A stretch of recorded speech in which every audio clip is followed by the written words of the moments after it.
since Emily's the one with the cowboy boots on. They're so comfy. Good company. Well, I'm Charlotte Watson. I work for the court system. I've worked a lot of places and done a lot of things. And in 2002, I received the In the Trenches Award.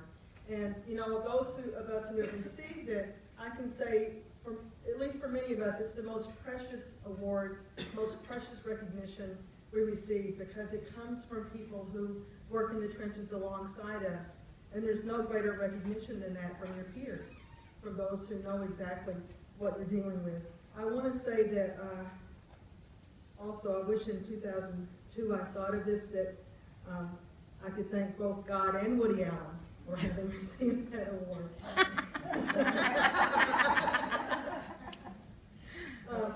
This is Women's History Month, and women's history is about women's rights. And rights are rarely given. They're won.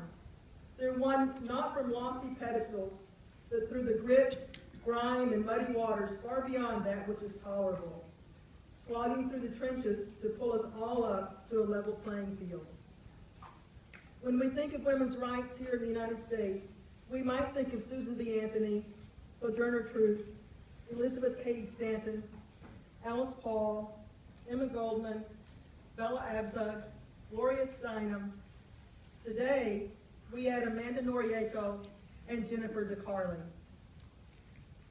Emily and I are here to present the In the Trenches Award to Amanda.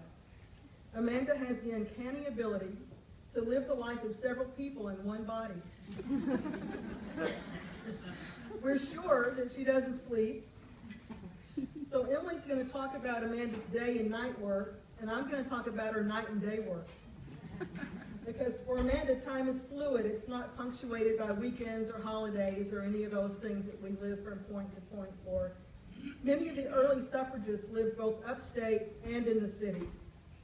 It's interesting that today both of our honorees come from upstate and now are in the big city. Amanda grew up in a small town in Herkimer County, and now she lives here. And these roots have served her well in her role as a board member of the New York State Coalition Against Domestic Violence. It's likely served her well in her role as the Senior Policy Advisor and UN Representative for the Coalition Against Trafficking in Women. And in the strategic leadership she displayed in a recent meeting of the Uniform Law Commission as they drafted their position on human trafficking. And it's no doubt given her an unusual breadth of listening skills in her daily work. Amanda is undaunted in her advocacy for women and for their equal rights and for their freedom. She goes through life with a tremendous sense of humility and greets every challenge with humor and her characteristic laughter. Let me mention just a few areas where Amanda is undaunted in addition to these that we've just talked about. She hops on planes with her husband Ryan and heads off to Mexico and Costa Rica to look at dots. She looks at dots so long that they actually turn into magnificent birds in front of her very eyes. She gets to see them in their natural habitat, but that's not the only wild thing that Amanda does. She's always party ready.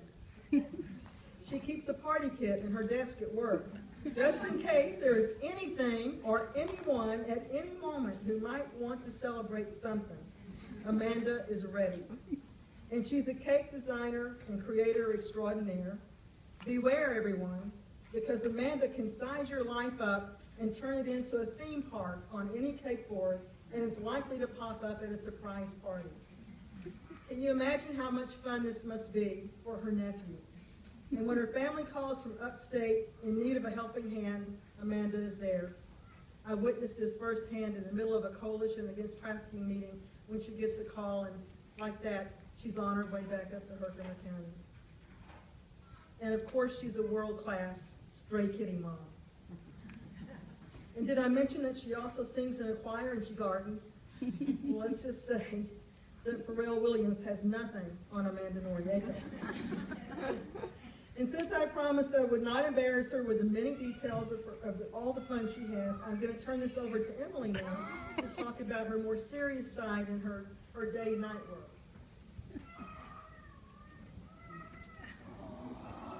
That's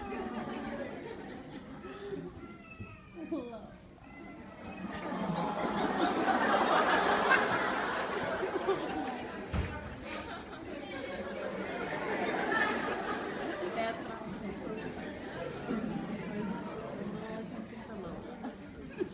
That's from me.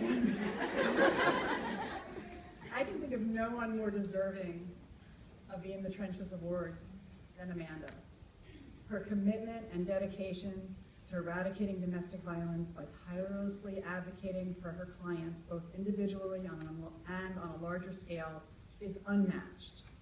Those of you who are enjoying this conference and those of you who have worked on putting it together know the long and hard hours Amanda works to ensure that the Lawyers Committee Against Domestic Violence Fordham Conference is an amazing event each year. She's been the co-chair for several years now. In addition to that, Amanda has been and continues to be a leader of the Maintenance Standards Coalition, devoting untold hours of her time to strategy discussions, legislative drafting, lobbying, coalition building, and website maintenance. Amanda is also one of the leaders of the anti-trafficking movement in New York, as Charlotte explained. She has successfully represented the views of domestic violence survivors and low-income litigants in the hostile territory of the Matrimonial Committee of the City Women's Bar and of the City Bar and of the Women's Bar, and that's no mean feat. Her accomplishments in these arenas are nothing short of remarkable. Her voice on these committees has been heard and respected because of her knowledge, intelligence, and sophisticated people skills. The City Bar recently came out with a report on maintenance guidelines, which was so far away from what the Matrimonial Committee had originally wanted, and that was only because Amanda was in there fighting and arguing with the support of others and other people who worked Jill over the years in the City Bar. But Amanda is the one who won their hearts and minds, and it's really an incredible accomplishment. Amanda's done all of this extracurricular stuff, the Fordham Conference, maintenance guidelines, anti-trafficking, while at the same time maintaining the largest and one of the very largest and most complex matrimonial caseloads of anyone in the city. In her role as an attorney at Sanctuary, she is always in court, and she's in court in every borough in the city. She's often on trial. She is fighting in the trenches every day for the many, many survivors who are fortunate enough to have her as their attorney. I asked a few of her colleagues and friends who've known her over the years to give me a few stories, and none of them are embarrassing, I promise, Amanda. They're just all speak to what an amazing advocate you are for your clients. This one's from Laura. Laura reports, and this is for the old timers in the room who remember Virginia Yancey, Judge Yancey. Story this is. She was a force to be reckoned with. Amanda was a new attorney at Sanctuary. She had a client who had been served with divorce papers.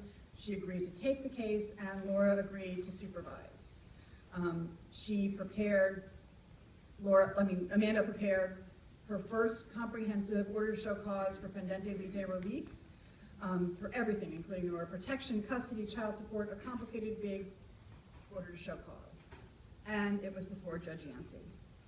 And they appeared in court in front of Judge Yancey, and Judge Yancey said, "Who wrote these papers?" And Laura, even though she hadn't written the papers, was